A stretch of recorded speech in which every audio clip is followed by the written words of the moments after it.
heading for coastal marshes to raise their families.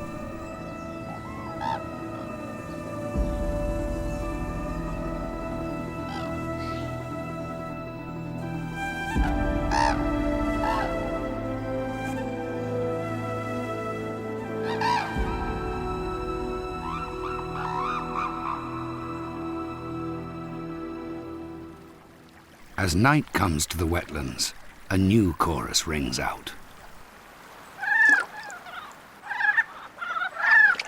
Hokkaido brown frogs, which have spent the winter under snow, now gather to mate and spawn.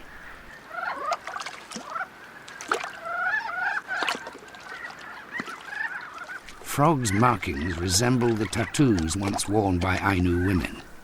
One legend claims that frogs are actually women who have committed crimes and been cursed. But the Ainu are much more respectful of flying squirrels. These rodents can have so many offspring that they are known as gods of fertility.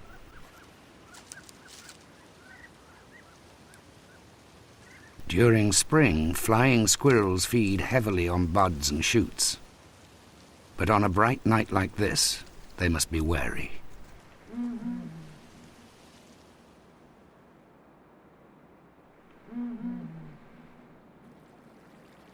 This is the haunt of a creature steeped in legend. Blakiston's fish owl. Flying squirrels are important prey for fish owls, but with their keen eyesight, they're quick off the mark.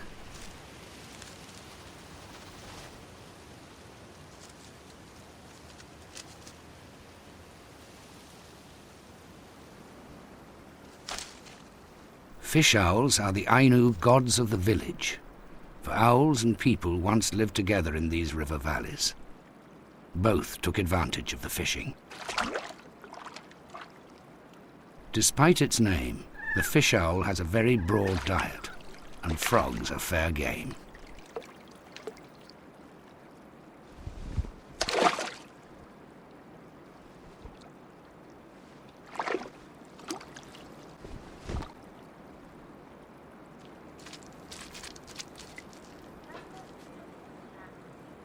Nowadays, the comforting songs of fish owls are rarely heard by Ainu people. Times have changed, even though the memories linger on. The Ainu once believed it was bad luck to make images of their gods. But to survive in a modern economy, they now trade on their practical skills, selling wood carvings of the creatures that are still so dear to them.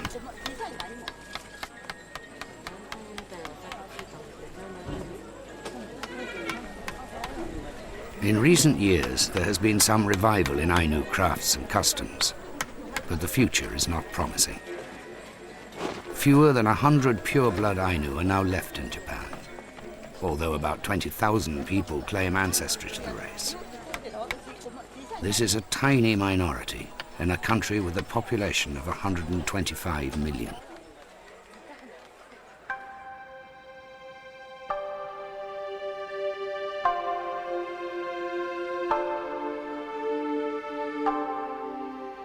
As summer comes to Hokkaido, it brings a fresh urgency to life.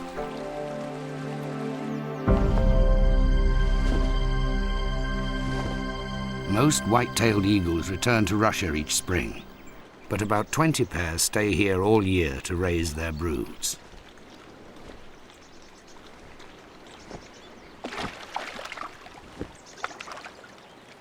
In summer, there is plenty of prey for eagles, so it's a mystery why so few breed here, but perhaps it's a shortage of good nest sites. These birds have demanding tastes, preferring large forked trees with extensive views and easy access.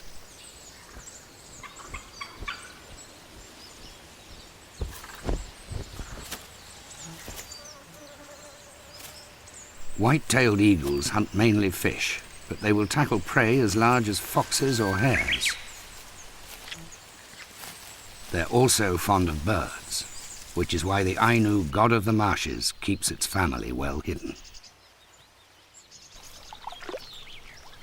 Only 2 days after hatching, Japanese crane chicks leave the nest and follow their parents on feeding excursions.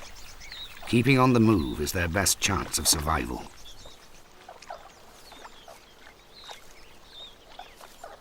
Usually, only one chick survives the rigors of growing up, but each new addition is critical. At the turn of the century, Japanese cranes were nearly hunted to extinction for their plumage, but the population has since grown to more than 700 birds.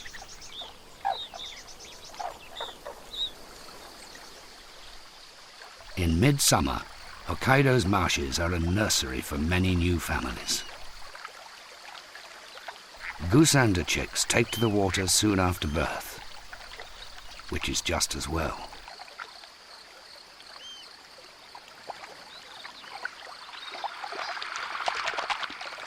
Foxes may have stealth, but when it comes to swimming, the chicks are in a class of their own.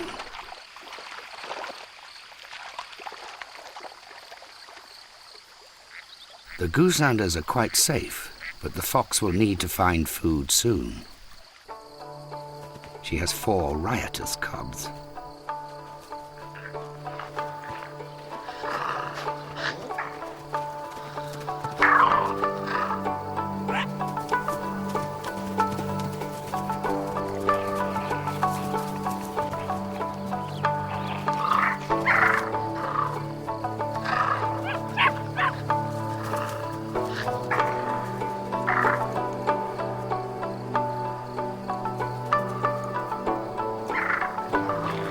At this age, the cubs have an appetite for meat, but their mother still provides a welcome top-up.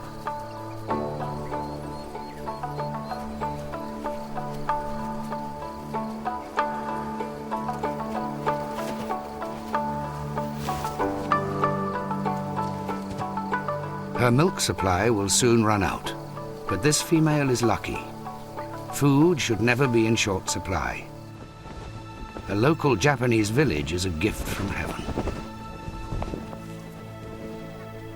In summer, many people salt and dry fish for the winter months ahead. A tempting feast for the crafty fox.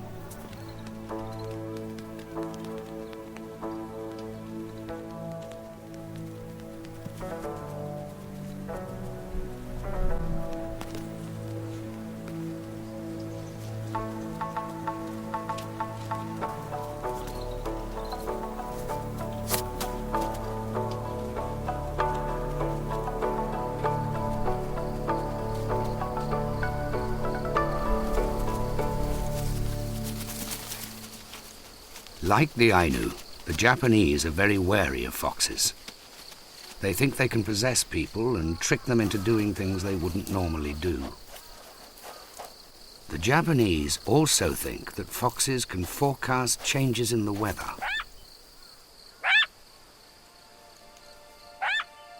And summer in Hokkaido can certainly bring surprises.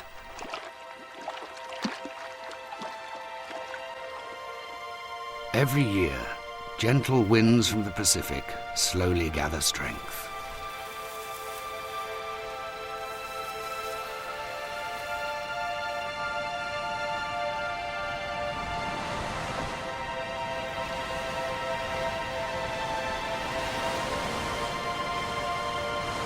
This is typhoon season, which the Ainu celebrate in their own special way.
For brown bears, summer storms are a blessing in disguise. The fresh rainfall brings a wave of new arrivals to Hokkaido.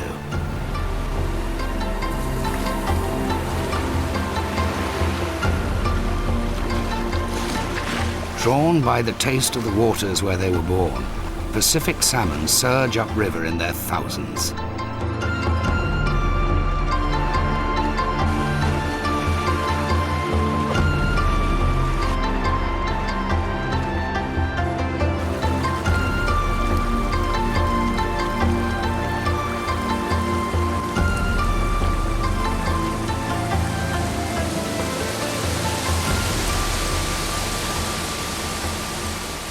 Waterfalls are a tough obstacle for the salmon, but even when they're through the worst, the journey upriver is far from over.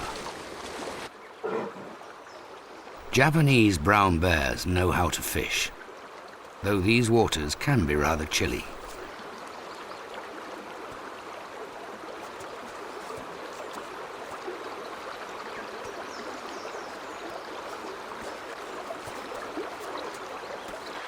Catching salmon in a flooded river is tricky, so the bear searches for a shallow pool where the fish are tightly clustered.